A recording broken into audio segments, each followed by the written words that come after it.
नमस्ते। आषाढ़ी बीज रथ यात्रा में श्री कृष्ण, बलराम और सुभद्रा। आज सुनेंगे इससे जुड़ी अलग अलग कहानियां। पहली कहानी। धार्मिक मान्यता अनुसार भगवान कृष्ण और बलराम को मारने के लिए उनके मामा कंस ने उन्हें मथुरा आमंत्रित किया। कंस ने अक्रूर को रथ के साथ गोकुल भेजा। भगवान कृष्ण बलराम के साथ रथ पर बैठकर मथुरा के लिए निकल पड़े। भक्त इस प्रस्थान के दिन को रथ यात्रा के रूप में मनाते हैं। दूसरी कहानी। एक धार्मिक मान्यता अनुसार एक बार बहन सुभद्रा ने अपने भाइयों कृष्ण और बलराम से द्वारका नगरी को देखने की इच्छा प्रकट की। दोनों भाइयों ने अपनी बहन की इच्छा को पूरी करने के लिए भव्य रथ तैयार करवाया और उस पर सवार होकर तीनों नगर भ्रमण के लिए निकले थे। इसकी याद में हर साल जगन्नाथ रथ यात्रा आयोजित होती है। तीसरी कहानी। एक धार्मिक मान्यता अनुसार एक दिन कृष्ण और बलराम द्वारका से बाहर गए। तब भगवान कृष्ण की 8 पटरानियां माता रोहिणी के पास बैठ गई और माता से कृष्ण की रासलीला, व्रजलीला और गोपियों के साथ कृष्ण के अद्भुत प्रेम के बारे में थोड़ी कहानी सुनाने का अनुरोध किया। बहुत मना करने के बाद माता भगवान की लीलाएं कहने के लिए तैयार हुई और कहा कि कृष्ण की गोपियों के साथ रासलीला के बारे में सुभद्रा को नहीं सुनना चाहिए और कृष्ण और बलराम दोनों राजमहल में हाजिर नहीं होने चाहिए।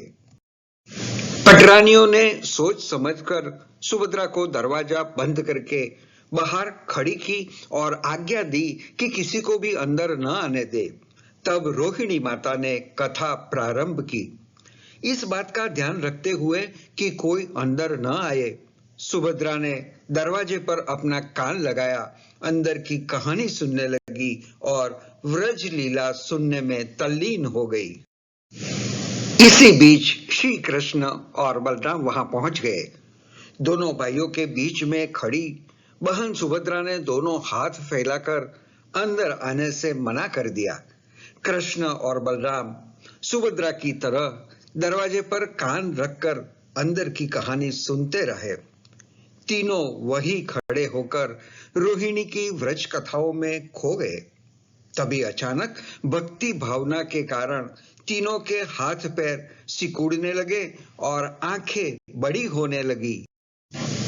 उसी समय नारद मुनि भगवान कृष्ण से मिलने द्वारका पहुंचे तो उन्होंने देखा कि भगवान कृष्ण के हाथ पैर सूख गए हैं और आंखें बड़ी हो गई है। कृष्ण, बलराम और सुभद्रा तीनों को एक साथ ऐसी मूर्तिमंत अवस्था में खड़ा देखकर नारद मुनि प्रसन्नचित हो गए और वरदान मांगा कि आप तीनों हमें सदैव ऐसे ही हर साल दर्शन देते रहे। भगवान कृष्ण ने नारद मुनि को कलयुग में काष्ठ की मूर्ति के रूप में दुनिया को यह रूप दिखाने का वादा किया।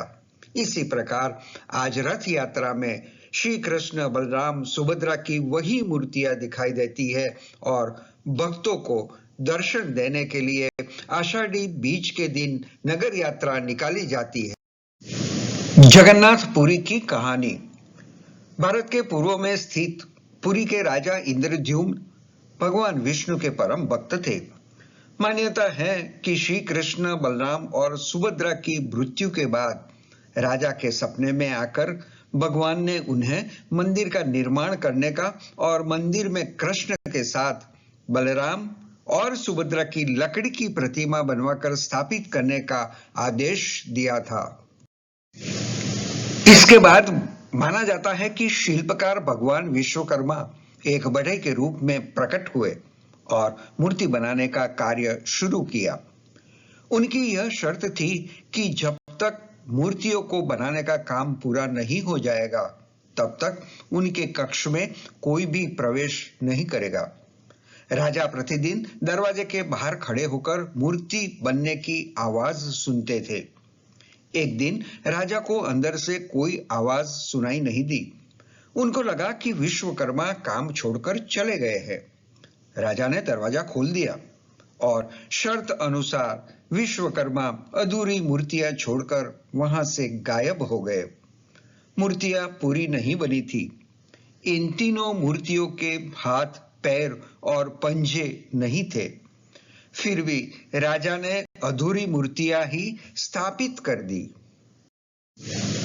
पुरी के जगन्नाथ मंदिर में आज भी भगवान जगन्नाथ, बलराम और सुभद्रा की अधूरी मूर्तियों की पूजा की जाती है। सभी मूर्तियां हर 12 साल के बाद बदली जाती है। जो सभी नई मूर्तियां बनती है, पूरी नहीं, अधूरी ही बनती है। मूर्तियों को नीम की लकड़ी से बनाया जाता है। एक मान्यता है कि उस वक्त भी आकाशवाणी हुई कि भगवान जगन्नाथ साल में एक बार अपनी जन्मभूमि मथुरा जरूर जाएंगे। राजा इंद्रद्युम्न ने आषाढ़ शुक्ल द्वितीया के दिन प्रभु को उनकी जन्मभूमि जाने की व्यवस्था की। तभी से यह परंपरा रथ यात्रा के रूप में चली आ रही है।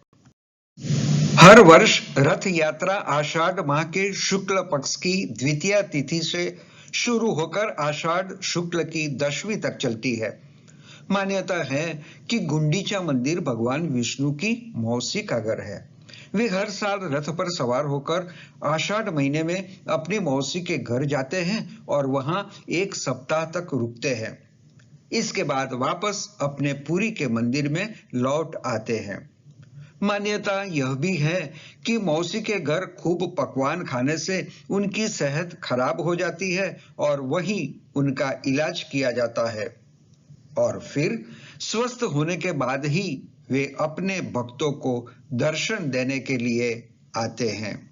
इसलिए हर साल इस समय में भगवान जगन्नाथ की रथ यात्रा को धूमधाम से निकाला जाता है।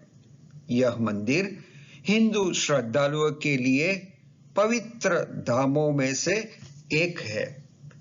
भगवान जगन्नाथ को शत शत नमन। धन्यवाद।